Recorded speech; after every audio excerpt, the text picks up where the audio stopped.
नमस्कार, मी Indira Tendolkar. Top news मराठीमध्ये आपलं स्वागत.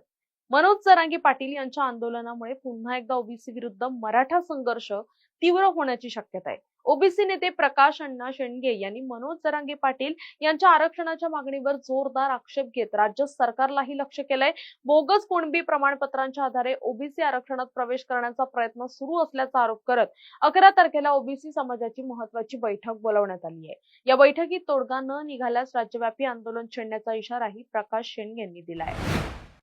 संपूर्ण महाराष्ट्राच्या नारी शक्तीचा जो एक आचार विचार संचार आणि एक जोशमय असं व्यक्तिमत्व ज्याने संपूर्ण हिंदुस्थानातील नारी शक्तीला एक संदेश दिला की नारी असली म्हणून काय झालं, ती युद्ध करू शकते, ती संसार सांभाळू शकते, सगळ्या आघाड्यावरती जाऊ शकते, राजकारण करू शकते. अशी अहिल्यामाता तिने फक्त स्वतःच्या मतदारसंघापुरता विषय नाही केला, इंदोरपुरता. त्यांनी संपूर्ण देशातील सगळी जी देवालय आहेत, काशी विश्वेश्वर असतील, या ठिकाणी औंढा नागनाथ असतील, महाराष्ट्राचे त्र्यंबकेश्वर असतील, सगळ्या देवस्थानचा जो विकास जो झालेला आहे, जी देवस्थानं आज सुस्थितीत दिसत आहेत, त्याच्या मागं अहिल्या मातेचा अथक परिश्रम आहे. आणि त्यावेळी त्यांच्या स्वतःच्या निधीतून संपूर्ण चारधाम यात्रेचा रस्ता जो आहे तो महामार्ग त्यांनी स्थापन केलेला आहे. सगळ्या मंदिरांचा विकास, 12 वाटसरूंना जाण्यासाठी रस्त्याला झाडं लावणं, पाण्याची सोय करणं, इतका महत्त्वाचं काम जे आहे त्या अहिल्यामातेने केलं. आणि त्यांचा विचार जो आहे आज सुद्धा जो आहे, आज त्यांनी जे राजकारण केलं, सर्वांना सोबत घेऊन राजकारण केलं. त्यांनी कधी मुस्लिमांचा द्वेष केला नाही, कधी दुसरा कुठल्या ह्याचा दोष केला नाही. उलट जो काही त्या ठिकाणी ह्याचा जो त्रास होता, ते जे लुटारू करायचे, त्या लुटारूंना जो त्रास होता त्यांचा बंदोबस्त करण्यासाठी त्यांनी पण केला की जो कोणी या रोहिल्यांचा बंदोबस्त करेल त्याला माझी मुलगी त्या ठिकाणी देईल. आता आतंकवाद्याचा बंदोबस्त केला तर कुठलाही नेता कुणाची मुलगी देईल का हो? पण अशा त्या माता आज आमचा आदर्श म्हणून जे आहे आम्हाला संदेश देत आहेत. त्यांचा पुतळा जो आहे या महाराष्ट्रातला या देशाची राजधानी जी आहे मुंबईमधला हा एकमेव पुतळा आहे. आणि त्या ठिकाणी आम्ही सगळेजण मिळून प्रत्येक वर्षी मातेला आम्ही दुग्धाळ दिवेश घालून त्यांना अभिषेक करतो आणि त्यांचा आशीर्वाद आम्ही या ठिकाणी घेतो. आणि वर्षभर जो आहे जी आमची सामाजिक चळवळ जी आहे त्याची प्रेरणा जी आहे ती आम्हाला या ठिकाणी मिळते. आणि म्हणून आमची वर्षभरात आंदोलनं जी आहेत, आमचा धनगर समाजाचा मूळ प्रश्न आहे की एसटीची सवलत, कित्येक सरकार आले, हे सरकार आलं, ते सरकार आलं. या ठिकाणी बारामतीला आपल्याला माहीत असेल देवेंद्र फडणवीस त्या ठिकाणी गेले, त्यांनी सांगितले की मला सत्तेत बसवा, आम्हाला सत्तेत बसवा, पहिल्या कॅबिनेटमध्ये आम्ही तुम्हाला आरक्षण देऊ. पण कित्येक कॅबिनेट संपल्या, सरकारं संपली, 5 वर्ष संपली, दुसरी 5 वर्ष आली, त्याही कॅबिनेट संपत आल्या. पण एकाही कॅबिनेटमध्ये धनगर समाजाचा एसटीच्या आरक्षणाचा प्रश्न मात्र कुठलाही घेतला जात नाही. ही धनगर समाजाची खंत आहे. धनगर समाजाला पैसे नको आहेत, त्यांना फक्त आरक्षण हवं आहे. आम्हाला फक्त शिवाजी बापू शेंडगेने 3.5% आरक्षण एनटीचं दिलं, त्याच्यावरती कसाबसा हा समाज जो आहे तो आज तगलेला आहे. तर आमचं मुख्य मागणी जी आहे एसटीची आहे ती पूर्ण करावी अशी मागणी जी आहे संपूर्ण समाजाची. या ठिकाणी आज मुख्यमंत्री आज चौंडीमध्ये आहेत, अख्खं मंत्रिमंडळ चौंडीमध्ये आहे. आज आम्हाला अपेक्षा आहे की आज नक्की काहीतरी घोषणा सरकारकडून त्या ठिकाणी आरक्षणाविषयी होईल. म्हणून आज लाखोंच्या संख्येनं समाज आज आशेनं जो आहे आज चौंडीमध्ये पोचलेला आहे. आता बघूया सरकार आज काय आम्हाला काय गिफ्ट काय देते का आज अहिल्यादेवी जयंतीचे. धनगर आरक्षणाचा मुद्दा तुम्ही काढलात, मात्र काल मनोज जरांगे पाटील यांनी त्यांचं उपोषण सोडलं मराठा आरक्षणासाठी. त्यांनी सरकारला 2 दिवसांचं अल्टिमेटम दिलं आहे कायदा करण्यासाठी. वारंवार जरांगे पाटील आंदोलनाला बसत आहेत. हे पहा, जरांगेंचं जे आंदोलन जे आहे ते मराठा समाजाला ओबीसीतून आरक्षण पाहिजे म्हणून आंदोलन त्यांचं आहे. आमचं म्हणणं आहे की त्यांना आरक्षण द्यायला आमचा विरोध नाही, त्यांना आरक्षण द्या, जरूर द्या, गरीब मराठ्यांना न्याय मिळाला पाहिजे, हीच आमची भूमिका आहे.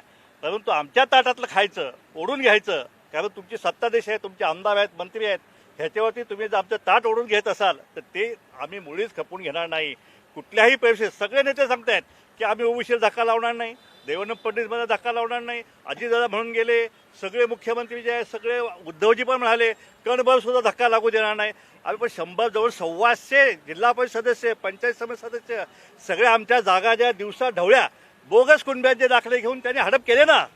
आता जात पडताळणी आलेली आहे, 6 महिन्यामध्ये हे व्हॅलिड नाही झाले तर हे सगळे घरी बसणार आहेत. आणि जर असे खोटे दाखले घेऊन जर जात पडताळणी समितीने जर एखादी जागा ओके केली, त्यांनी प्रमाणपत्र दिलं, तर मग मात्र आम्हाला कोर्टामध्ये आम्ही त्याला नक्की चॅलेंज करू. आम्ही एकही जागा जी आहे आमच्या ओबीसीच्या हक्काची जागा, एकही जागा आम्ही सोडू देणार नाही. याच्यामध्ये सर्वात जास्त नुकसान झालेलं आहे त्या आमच्या धनगर समाजाचा आणि भटक्या समाज झालेला आहे. त्यांच्या जागा दिवसा ढवळ्या, बाप आजोबा मराठा, बाप मराठा, खापर पंजोबा मराठा, आणि हाच कसा कुणबी झाला, ह्याचा दाखला कसा कुणबी झाला. म्हणून आम्ही हे खपवून घेणार नाही. आम्ही एक दाखला जो आहे तो आम्ही कोर्टामध्ये आव्हान देणार आहोत. आणि हे जरांगेंचं जे स्वप्न आहे की आम्ही बोगस कुणबी दाखले घेऊन आम्ही ओबीसीवर आम्ही हल्लाबोल करू, ते मुळीच आम्ही शक्य होऊ देणार नाही. सरकारला याची फार मोठी किंमत जी आहे ती त्या ठिकाणी द्यावी लागेल. अरे आंदोलन आम्ही पण करू शकतो ना, उपोषण आम्ही पण करू शकतो. अंतरवाली सभाटे आत्ता त्यांनी तयारी पण केली आहे तिथल्या कार्यकर्त्याची.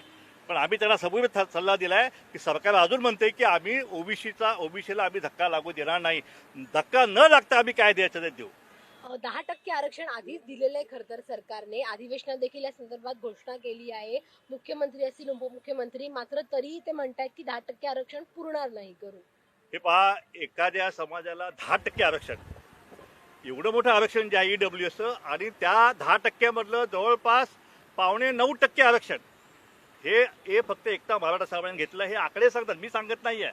आणि इतके मोठं आरक्षण घेऊन सुद्धा सारथी संघटना जी आहे तिला 22,000 कोटी रुपये मराठा समाजाच्या युवकांना प्रशिक्षण देण्यासाठी सरकारने 22,000 कोटी दिले. आणि पण आम्हाला किती दिले?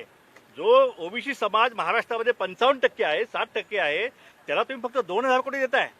आणि मराठा समाज जो फक्त 10% आहे त्याला तुम्ही 25,000 कोटी देताय.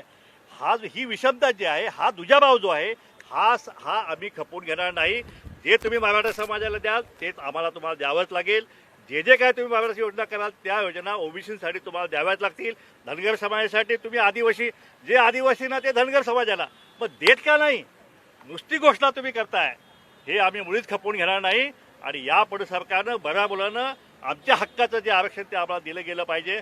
नाहीतर सरकारशी 2 हात करायची प्रेरणा जी आहे आज आम्ही या ठिकाणी अहिल्या मातेकडून घेतलेली आहे. वारंवार जरांगे पाटील आंदोलनाला बसतात, मराठा मंत्री, मराठा नेते त्यांच्याकडे जातात, समजूत काढतात.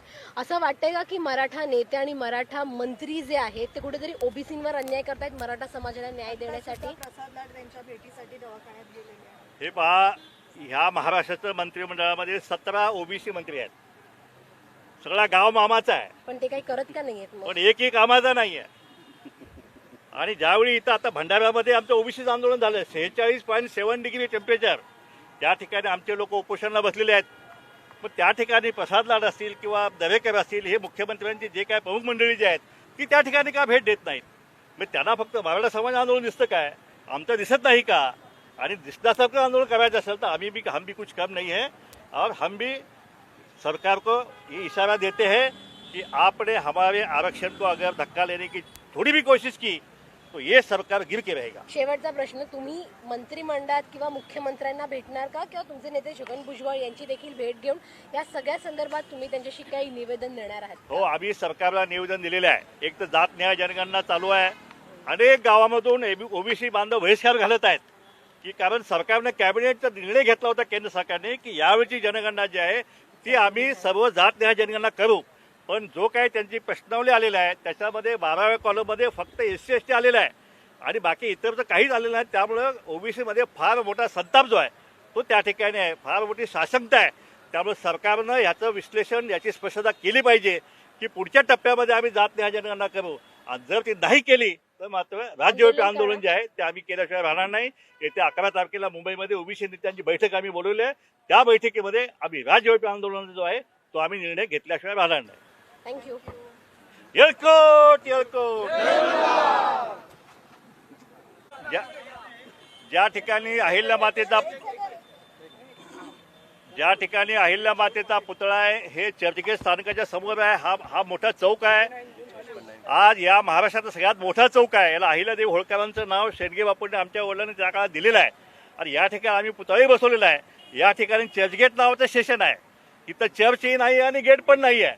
मग चर्चगेटला नाव कशाला ठेवलेलं आहे? त्यामुळे आमची मागणी आहे की पुण्यश्लोक अहिल्या मातेचं नाव या चर्चगेट स्टेशनला दिलं गेलं पाहिजे, अशी अनेक वर्षाची आमची मागणी आहे. ती मागणी आम्ही लावून धरलेली आहे. त्याचप्रमाणे मिसिंग लिंक जो आहे, जो शिंगरोबा धनगर जो आहे, त्याने जो खंडाळ्याचा घाट जो आहे, तो घाट जो दाखवला त्या धनगरानं आणि जो शहीद झाला त्याचं नाव मिसिंग लिंकला दिलं गेलं पाहिजे, अशी ही मागणी महाराष्ट्रातील समस्त धनगर समाजाची आहे. ती सरकारनं मान्य करावी, नाहीतर मिसिंग लिंक जो आहे तो आम्ही बंद केल्याशिवाय राहणार नाही.